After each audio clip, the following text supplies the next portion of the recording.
Now see, this is a conceptual question over here. What is the work done by the force of gravity on a satellite moving around the earth? Justify your answer.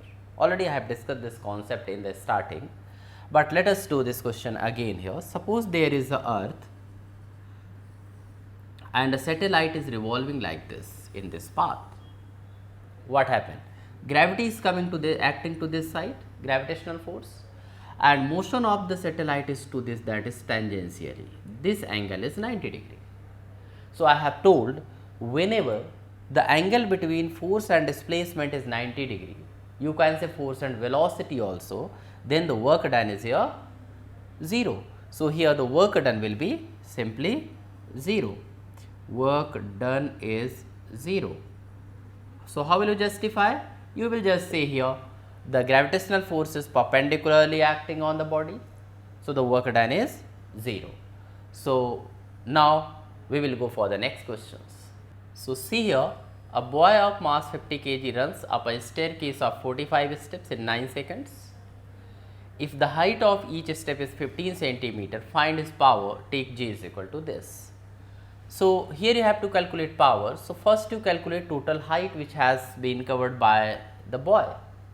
So total height will be height h is equal to, each step is of 15 centimeter into there are 45 steps, say that is 675 centimeter.